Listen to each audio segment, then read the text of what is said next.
Доброго времени суток, дорогие телезрители. Это программа «Мы вам покажем». Катерина Винокурова. И сегодня мы находимся в гостях в студии флористики у Лены Бочковской.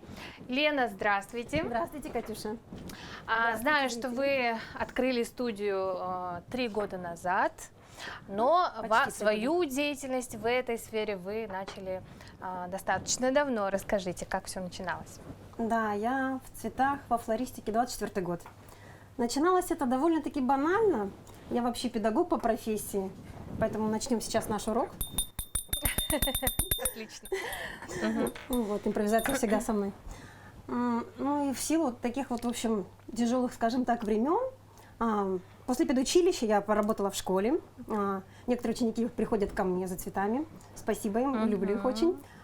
Вот. Ну, так получилось, я училась в университете. Ну, не буду говорить, закончила или нет, неважно.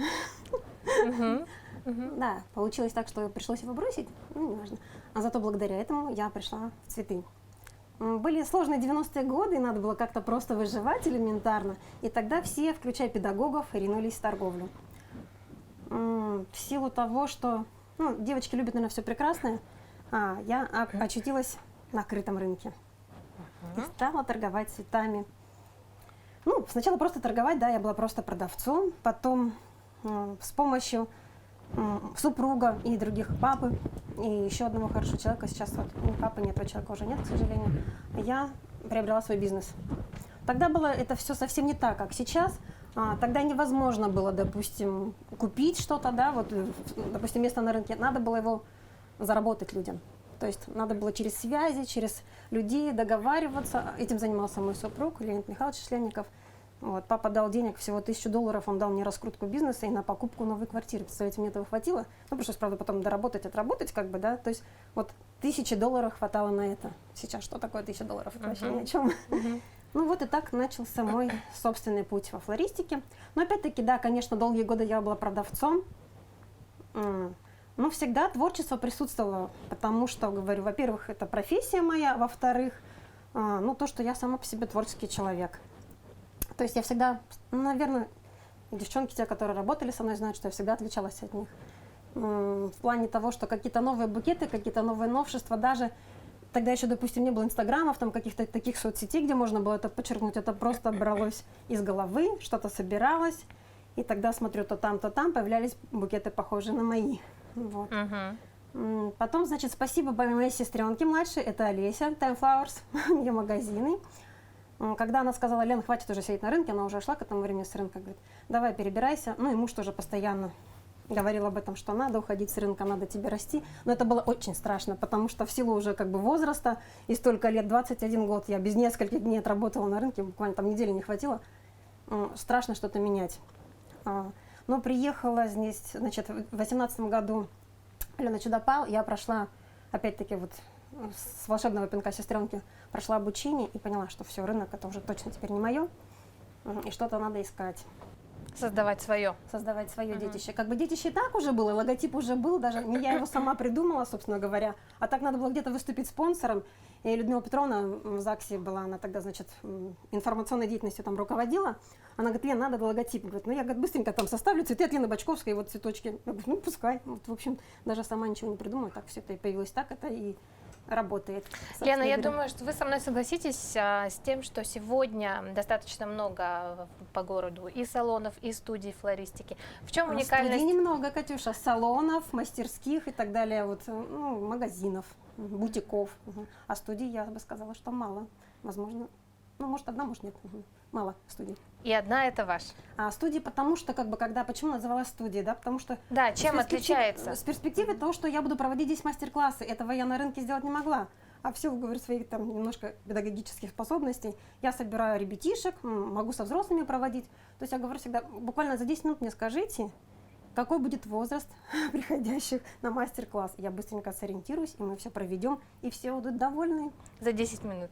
За 10 минут предупредите, потому что, конечно, раньше люди предупреждают, но всякое бывает, да, если, допустим, детского дома, там, благотворительные, они тогда, вот, говорят, допустим, вот, то 12 лет, то 15, сказали мне, все, без проблем. Значит, такой материал будет подготовлен, и все проведем и все сделаем. Ну и поскольку мы уж и заговорили о мастер-классах, сегодня мы с вами тоже будем что-то интересное делать. Поскольку это Новый год, то, видимо, это будет елка, да? Да, я начала делать елочку, и у нас, кстати, мастер-классы проводятся в эти выходные и в следующие выходные. И будут вот такие елки создаваться, люди уже Красота. записываются, А какой еще аромат? есть свободные места. Да, аромат вообще шикарный, потому что это нобелис, это голубая ель, она шикарно пахнет, и она практически не меняет ни свою ни форму, ни цвет. Хотите, по секрету покажу прошлогоднюю композицию? Вон она стоит. Она практически себя не изменила. Так, это который вот со свечами. Да, со свечами, представляешь, Катюш? То есть как бы при нормальном уходе, да, при нормальном, все это вообще шикарно смотрится. Это домашний я притащила, мне надо было новую рекламу снимать.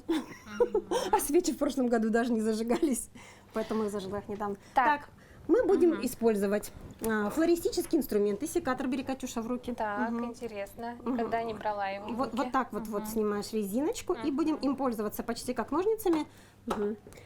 Ветки нобелиса, да? Нобелис, да, это датская голубая ель. Видишь, она с голубым немножко оттеночком. Откуда она у нас появляется в Якутии? Появляется в Якутии, откуда заказываем. Привозят? Да, мы привозим сюда. Работаем уже много лет, но не только с ней, получается, работаем. Еще другие хвойные будут получены. Ближе к празднику, ближе к мастер-классам, как раз вот на этой неделе буду разные получать. Основа нашей елки это вот... Это флористическая губка. Флористическая губочка, да. Я специально сделала такую форму, как бы, да, чтобы вот потом, значит, создавать форму елочки. Частично уже ее декорировала, интегрировала туда лапы вот этой шикарной елки. Если она чуть-чуть осыпается, то это совсем немного, да, она в основном не сыпется. Вот прям раз так засохнет, если ее поливать, опрыскивать, увлажнять губочку, она стоит несколько месяцев, это 100%. Здорово, и будет радовать. Да, так что приходите на мастер-класс, еще есть немножко свободных мест. А мы пока с Катюшей будем. Давайте. Мы должны вот эти лапочки вот так отрезать, Кать. Поближе к стволу. И потом это все будет использоваться. И потом будем... Страшно? Так. Ну, не одну, давай несколько. Так. Одной будет, правда, недостаточно. Отрезаешь. Ничего, что-то сыпется, валится. Потом это все убирается. Какая красота. А запах пошел какой, да? Еще больше, чем был. Чудесно, да? Здорово. Так, и мы их... Так, и мы теперь должны зачистить. Давай это уберу, чтобы тебе не мешало. Тебе пока этого будет достаточно. А я здесь могу, чтобы это... Так, они как-то по размеру... По размеру, да, конечно, будем смотреть. То есть, если, смотри, у нас, допустим, вот нижние лапы были побольше, то верхние, конечно, будут поменьше. Ну, что логично, поэтому да? вот такую ты не будешь ставить, это мы потом ее куда-нибудь, может, другую даже елочку. Зачищаем немножко у елки, вот так вот получается. Иголочки. Да? Иголочки зачищаем. Оставляю, например, на сантиметр-полтора для того, чтобы это потом поставить в губочку. Сама, бери, выбирай. Так, поменьше, да? Да. А отрезать я могу? Ну, можешь отрезать, можешь взять Нежелательно, да? готовенькую, какую любую тебе, какая понравится тебе, да, возьми любую. Так, вот так. Зачищаем. То есть вообще при работе с цветком каждый цветок зачищается, да, у кого-то шипы, у кого-то иголки. Так, достаточно. Вполне. И теперь смотрим так, то есть оно вот идет, видишь, так вот ободочками примерно, да, такими слоями. Теперь выбирай то место, и так вот с наклоном немножко, чтобы было, выбирай, да, чтобы следующая лапка, видишь, ну не наверх немножко вниз, да, смотрела, вот, ну она под грузом так вот. Ну все, вот можешь еще дальше так делать. Как легко она оставляет. Оказалось, да? Ожидание реальность, думала, вообще это будет наверное, сложно. Подойдет. Подойдет. Давай, теперь ты сама. Я-то это умею делать. Так, мастер-классы, вы сказали, проводите в эти выходные, следующие, да, то есть 18-19 декабря и 25-26. Для всех желающих, вне зависимости от возраста или... Нет, конечно, с малышами в этот раз я не работаю, да, возможно, как бы вот в те выходные, да, а здесь либо подростки, либо взрослые записываются на эти мастер-классы, потому что немножко сложновато елочку сделать. Ее же надо не только сделать, ее надо украсить еще. А украшаются чем? Украшается, ну я, знаешь, вот здесь немножечко оставила, да, как бы получается. А так-то вот в любой цветовой гамме, которая нужна получателям, да, это все украшается. Декорируется шишками, декорируется игрушками новогодними, елочными. Вот, в общем, любой каприз, как говорится. Кто-то хочет цветами декорировать, пожалуйста. Любой вариант возможен. Кто-то хочет просто натуральную елку оставить себе. Пожалуйста, почему нет? Так, для дальше? этого шишки есть. Да-да-да, ты крути, как тебе хочется. Если что, я потом все равно подделаю как надо. А дома у вас какая елка стоит? Живая, живая, искусственная. Сейчас вы имеете в виду, да? Пока еще Сейчас. никакая не стоит. Я не ставлю никогда заранее. А когда вы ставите? 31-го? Нет, у нас просто у сыночки 28 декабря день рождения. Мы обычно к этой дате, чтобы праздник был прям праздник-праздник, за несколько дней вот хотя бы, или накануне мы ставим. Да. Так, у меня остались большие. Что, что Большие, мне ну давай я тебе маленьких еще нарежу. Без проблем, у нас есть маленькие. Можно вот такие, знаешь, даже вот одиночные между ними, да? Заполнять вот это пространство. Ну, чтобы так, ну, натурально получалось, правда же? Где-то большие ветки, где-то маленькие, где-то потоньше, в смысле, где-то потолще, вот в таком плане. Лена, здесь в вашей студии вы работаете одна или у вас есть помощники? Нет, у меня есть помощники, конечно. Ну, всегда требуются еще новые помощники. И поэтому, если, допустим, девушка креативна, если она готова свою любовь посвятить цветам, как бы, да, и общению с людьми, то, пожалуйста, приходите. Если, конечно, только заработать денег, то тогда можно меня не беспокоить. Здесь немножко другой подход. Рассмотрим все варианты, да? Да. Так. Видишь, как симпатично получается, согласна? Очень красиво. А сколько примерно уходит времени на изготовление вот подобной елки? Ты знаешь, как бы, получается, надо же подготовить основу. Ну, то есть, по времени, честно говоря, я не замечала. Сначала готовится основа. Намочили вот эту губочку, установили ее. Потом, значит, делается само сооружение в виде лап. А потом декор. Может декор быть простым, а может декору посвятить там пару часов. Поэтому все зависит от того, насколько быстро человек работает и насколько как бы вот потом готовый вариант какой должен быть. А как вы создаете свои композиции здесь? Свои композиции. Многие флористы, конечно, зарисовывают вот это все на бумаге, да. У меня опять-таки для этого голова служит. Я сначала представляю картинку просто в голове, а потом уже... Хочешь что-то порезать? Пожалуйста, режь. Есть еще что порезать? Я представляю все это в голове, а потом я это создаю в виде букета цветов. Ну или какой-то композиции, не обязательно букет. Это может быть композиция сейчас модной в шляпных коробках, в ящике, ну, в чем угодно. То есть изначально у вас рождается все в голове? Идея, да. Идея рождается там. Вот. И так приятно, что сегодня именно вы пришли ко мне в этот день. Так, я знаю, что да, этот день для вас особенный. Я бы даже свечечку сейчас зажгла. Во-первых, она так где-то тут... Я их очень не курю, но зажигалка... В этой студии флористики вообще все есть практически. Потому что сегодня очень памятный день. Сегодня 2 года как нет моего папочки. А папа и телевидение, это были... Ну, они были неразлучны на протяжении более чем 40 лет. И поэтому, как бы, когда телевидение сказало, что придет в этот день ко мне, я была прямо растрогана, потому что это все не случайно. Да, я тоже думаю, что это не случайно, Да. даже какой-то знак, может быть, да? Да. Потому что, ну, все по-разному как бы поминают, да, видите, у нас вот урок памяти, как бы это не первый поминальный мой такой, скажем так, урок. Любимую тетю я так, педагога Татьяну Всеволодовну поминала. И вот, ну, папа тоже. Папа тоже учил меня, учил прекрасному. И вот я, как бы, как его детище, я воплощаю прекрасное в виде цветов, в виде композиций, в виде букетов. Ну, стараюсь, во всяком случае, это делать.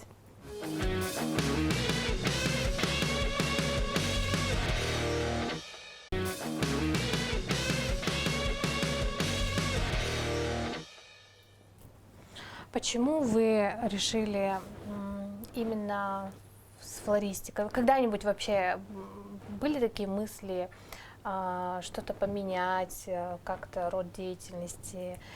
Ты имеешь в виду, когда в школе работала? Вот когда вы пришли во флористику. А в поменять школе вы работали параллельно, получается, да? Нет, в школе, наоборот, я работала, а потом дальше пошла учиться. Я поняла, что учиться мне как бы нравится. Но просто в силу того, что я была молодая, и мне слишком, как сказать, старшие педагоги немножко не по-матерински, наверное, отнеслись ко мне. То есть, если я была бы сейчас на их месте, я бы по-другому молодой девочке отнеслась. И, ну, я благодарна им за это, потому что, я говорю, в конце концов, я здесь очутилась. Но все равно многому меня научили. Это школа жизни, конечно. Я работала в школе, там было очень интересно. Я говорю, с ребятишками у нас хорошие отношения. Даже знаю, некоторые уехали из нашего города, некоторые здесь. А знаю, когда у них какие ребятишки рождаются, ну, с кем общаюсь, да, с некоторыми, конечно, со многими потеряны контакты, неважно. Ну вот, а как бы в цветы, говорю, ну просто сила обстоятельств, когда я пришла в цветы, да, то есть не было такого какого-то направления, Мы торговали просто, скажем так, на рынке, жили на ДСК, да, вот когда я сидела в декретном отпуске, у меня дочь маленькая родилась. То есть я всегда ориентируюсь по дочери. Если я 24-й год, значит, ей сейчас 26-й год. Вот просто так, минус 2 года, да, Лизе было 2 года, когда я пришла во флористику. И мы торговали на улице, этот спонтанный рынок закрыли. И мне тогда предложили: Лен, ты такая, ну, типа, иди на цветы торговать. И я пошла, я была такая скромная. Месяц еще торговала на яйцах, потому что я не могла сказать, что я пришла на цветы. Меня просто использовали. Вот. Но потом все-таки, да, опять-таки обстоятельства, и я пошла и... Ну, вы сегодня верите, что это ваше призвание? Конечно, конечно. Даже я написала в одном месте, что я флорист, педагог. Муж смеется, но как бы такой профессии вообще нет, новая профессия. Ну, все когда-то бывает новое, почему я не могу открыть? Кстати, да, педагогические качества вам как-то сейчас помогают? Безусловно. В сегодняшней деятельности? Ну да, в сегодняшней деятельности. На первом месте это мастер-класс. Допустим, когда приходят ребятишки, то есть мы не сразу начинаем, допустим, работать, да, мы поговорим или о цветах, ну, в зависимости от времени года, да, как бы, да, или о празднике, которым предстоит. Потому что иногда приходят ребятишки, допустим, с детских домов и так далее, и для них это получается как профориентация. То есть, когда ребятенок уходит от цветы, потом говорит: вы знаете, особенно мальчики мне нравятся, говорят: вы знаете, может, я буду когда-нибудь флористом? Ну, почему бы нет? Всегда прошу, каких-нибудь сложных подростков не отправьте. Им с ними интереснее работать, во-первых, а во-вторых, действительно может стать, что это, ну, как-то в выборе профессии поможет им в будущем. Почему бы и нет? Так, я немножко здесь с вашей елкой. Импровизируешь, молодец. Да. Все хорошо делаешь, Катюша, да. Вообще, я считаю себя творческим человеком. Заметно, да. И в детстве я любила рисовать, заниматься каким-то рукоделием, прикладным да? творчеством, да. Все, что там, все, что возможно. Я тоже это любила, кстати, девочкам. Катя. Это с детства, наверное, идет. Если девочка этим занимается, то и по флористику прийти очень легко. Так, ну, Видишь, как ты здорово уже поняла, что надо здесь делать. ну почти, Тут отрезала, да, там почти, подрезала. наверное, Молодец, готова. да. Возьмите меня на работу, если что. Хорошо. Ну, лучше ты будь там на своем месте. И потом Так. немножко так можно подекорировать, да? Давай, допустим, на этом месте Да. уже остановимся. Да, давайте. Я тебе вот тут, ну, декор небольшой предложила. Ты можешь его как-нибудь использовать, да? Это я открываю. Вот что-то, смотри. То есть интегрируй туда, да, как тебе нравится. Красота. Страшная сила. Так, до конца прям нужно, да? Посмотри так, чтобы красиво было, чтобы деревяшки не было видно, но она как будто как на веточке лежала, да? Желательно, наверное, так, более натюрель. Допустим, такая, ну вот, розово-сиреневая гамма. Начнем делать, а потом я, конечно, все доделаю. Вот смотри, вот такие шишечки. А Много потом я там все вообще переделаю. Нет, твое я оставлю на месте. Так, Договорились? это по отдельности, да? всё? Да, можешь где-то как бы в некоторых местах это Так. интегрировать. Надо, чтобы на камеру было красиво Да, обязательно. показано у нас. Так. То Прям- есть, если вы хотите прийти ко мне, создать свой шедевр в виде елки и потом уйти с этой елкой домой, вы приходите ко мне в выходные. Ну, надо позвонить и заранее договориться. Ой, Лена, Потому что знаете, прям вот я собираю, и у меня настроение поднимается. Кать, Такой вот ты прям- не представляешь, даже в самые сложные моменты Так. моей жизни, когда приходишь, вот, допустим, да, вот после вот, ну, ужасных событий на работу, и ты, вот, да, почему у тебя здесь нет музыки? Потому что хочется подумать, потому что хочется поговорить с цветами, отдать им что-то свое вот наболевшее, они тебе свою любовь подарили, и тебе легче стало. Вот правда это говорю. Именно поэтому. Как-то я- забываешься, наверное, да? Да, да, забываешься, потому что Вовлекаешься. работа, она как бы, ну вот, понимаешь, есть обязанности, да, которые надо выполнить в виде работы, да, кому-то нужно срочно букет цветов, там что-то еще, как бы композицию и так далее. И поэтому ты забываешься, как бы, да, и вот ты общаясь с цветами, ты вот, ну, другой становишься. Так. Не знаю, куда втыкнуть. Как-то так, наверное. Ну, смотри, еще вот эти вот давай такая сделаем. А потом другие шишечки я большие возьму и дополню. Сейчас я не стала их доставать, хотя можно пойти туда. Или здесь поискать. У меня везде, везде все есть. Шишечки. Да, шишечки. Хочешь другие еще? Ну, сейчас поищем. Сейчас поищем, пошуршим. Или шарики ты хочешь? Да тут много вообще чего есть. Смотри. Доставай шарики, можешь там. Так. Шишечки, наверное, не здесь вот, Катюша. Леда, ну, выбора цветов различных видов, да, у вас достаточно много. Я считаю, что да. Какие цветы популярны зимой или вообще, Вообще популярны. вне зависимости от времени года? Есть Конечно, такое? самые популярные розы. Красные, наверное. Мужчины думают, что да. На самом деле? А на самом деле девочки любят светлые, сама знаешь, да? Да, я, кстати, люблю белые розы. Я тоже люблю светлые розы. Иногда мужчины бывают приятно удивлены. Оказывается, это не красные розы, да, все-таки, оказывается, светлые. Ну, вообще все цветы популярны у нас, потому что большее время в году мы не избалованы цветами. Поэтому и экзотику любят, и классику любят, и какие-то интересные сочетания люди сейчас предпочитают, да, потому что кого-то удивить там просто банальными красными розами, ну, сложно, хотя есть такие люди, которые прям вот классику настолько любят, что давайте нам сделаем красные розы, просто прозрачные пленки даже, так, да, это всегда актуально, это всегда классика. Или красно-белое сочетание, скажем так, да? А какие цветы привозят только зимой? Есть такие?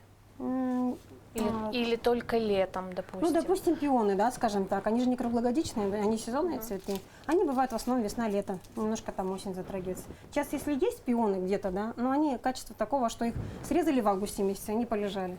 Потом приобретать пионы, я считаю, нецелесообразным. Для этого есть пионовидные розы, для этого есть рунункулусы, но сейчас их нет, они как бы вот ожидаем поступления. Но пионовидные розы шикарная альтернатива как бы пионам. Видишь, все как хорошо получается. А ваши любимые цветы? Мои любимые цветы? Я вообще люблю сборные букеты. И чтобы там присутствовал голубой цвет. Обязательно, да? Любимый цвет? Ну, один из любимых, скажем так. Я вообще люблю яркие расцветки. В силу того, что у нас месяцев 8 за окошком белый снег, я люблю ярко. Чтобы все было, ну вот почти всегда у меня вот такая какая-то витрина яркая. Не так, как белорозовая в основном у всех, да. Конечно, я это делаю, да, сказали, заказали, я сделаю это без проблем. А так я люблю яркость, чтобы вот этот позитив, чтобы вот это вот солнце, даже если вдруг туман за окном, оно всегда было перед глазами. Действительно. Лена, ну, поскольку вот мы к вам приехали, мы с вами общаемся, мы с вами достаточно хорошо сейчас общаемся, я думаю, что я могу вам верить. И всегда, наверное, возникает такой вопрос у людей, как сохранить цветы надолго, чтобы они простояли как можно дольше. Вот подаренный букет, хочется ведь, чтобы он радовал, да? Конечно. Неделю, две, это возможно? И что делать для этого? Потому что очень часто вот у меня цветы буквально сразу вянут, букеты подаренные. Вот для начала вот надо говорят, за ними что, ухаживать, Катя. Вот говорят, что если вянут, значит не от души подарили. Ничего подобного. Ты знаешь, мы живем, конечно, очень далеко, да, и вот все эти логистика так построена, что пока цветы добираются до нас, естественно, стойкости иногда хочется желать лучшего, да, об их стойкости. Но я работаю с избранными поставщиками, например, да, я работаю только с такими, в которых я уверена. Но если не на 100%, ну, скажем так, на 99%. И работаю с такими сортами цветов, которые максимально стойкие, ну, из наших условий исходя. Просто нужно, конечно, подрезать цветы. Да? Если вам дают витаминки, надо пользоваться этими витаминками. Цветы не любят ни сквозняки, ни систему отопления. А у нас отопление сейчас по полной программе работает. У окна, если поставить? У окна можно, да, но опять-таки, если ты откроешь окно, чтобы проветрить, они этого не любят. Да? Поэтому здесь надо, как бы, вот, получается, максимально создать им комфортные условия, тогда они подольше будут радовать. Вода какая должна быть? Из-под крана? Из-под крана холодная вода. Вот просто максимально холодная. Если вы будете добавлять лед, допустим, в вазу, это тоже увеличит стойкость ваших цветов. Да. Как часто нужно менять воду? Ты знаешь, ну вот как получается. Я сама не особо поставила, да. Ну вот можно говорить, если ухаживать максимально, то есть те девушки, которые ухаживают за цветами, они потом говорят, что нас, да, действительно долго радовали. Знаешь, бывают такие случаи, когда тебе рассказывают, вот, допустим, в июле месяце этого года, да, когда жара у нас была все время 30 градусов, когда вот этот дым, и потом женщина звонит мне через 10 после того, как мужу, значит, ну по сайту моему дети заказали для папы букет. И супруга звонит, но так в силу, что она как бы папа моего тоже знала. Она говорит, Лена, вот вы представляете, такая жара на даче, как бы, да, вот там 30 с лишним градусов, и ваши цветы там стояли порядка 10 дней. Ну вот, это говорит о качестве цветка. Я не работаю ни с коротеньким, ни с дешевеньким, вот честно сказать. То есть от качества цветов все равно зависит безусловно, продолжительность? Конечно. Это на первом месте, конечно, зависит именно от этого. Как определить качественный цветок? Приходите ко мне, я вам расскажу. Ну, есть как бы фирмы, которые работают только с качественным цветком. Я не буду называть сейчас. Их есть такие. Есть определенные фирмы. Да. Есть, которые просто как бы, ну, сточной продукцией занимаются, да, то есть подешевле, побольше и так далее. У всех все по-разному, у всех свой подход, как говорится. Вот. Что ж, ну и елка наша, ну, практически, можно сказать, готова. Ну, Шариков да, еще у нас делать куча, ее, да? конечно. Шариков куча, да. Мы сделаем шарики, мы сделаем шишечки, что-нибудь мы сделаем такое интересное. Вернемся к Вернемся к нашим баранам. украшательству нашей елочки. Так, потом, что вы с ней будете делать? Это елка, мне Потом мы интересно. будем ее продавать. Ну, вот это послужит, как бы, скажем так, для мастер-класса образцом. Вообще заказы на эти елки я принимаю очень хорошо. И это, наверное, самая популярная позиция в этом году, я так понимаю. По сравнению с веночками там, или с композициями в горшках, которые уже, вот, ну, уже не первый год всех радуют. И, видимо, уже, как сказать, подустали люди от этих композиций. Хочется чего-то, чего-то. Но вот елки можно ведь даже и не покупать, допустим, какую-то, да, живую елку, поставить вот такую альтернативу. Даже на стол люди ставят, да? На стол поставили, она там привлекает, если хочешь гирляндочкой украсить, вообще будет все. Да, кстати, можно ведь и гирляндой украсить, да? Да, гирляндочку просто я вот забыла. Надо было это тоже. Мгм. То есть любой как бы вариант приемлем. Поставили и аромат.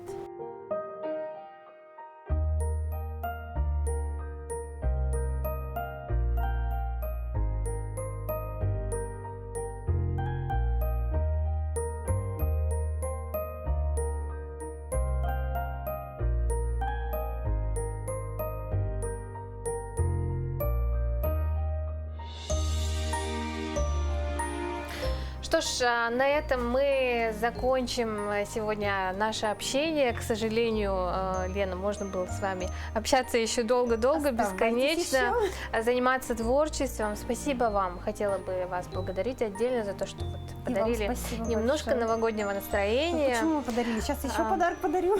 Спасибо. Спасибо, Лена. Спасибо вам огромное. Спасибо вам. Творчества вам, вдохновения бесконечного всегда. И пусть ваша студия только процветает. Благодарю вас. Спасибо. Большое. На этом, уважаемые телезрители, я с вами прощаюсь. Увидимся. До новых встреч.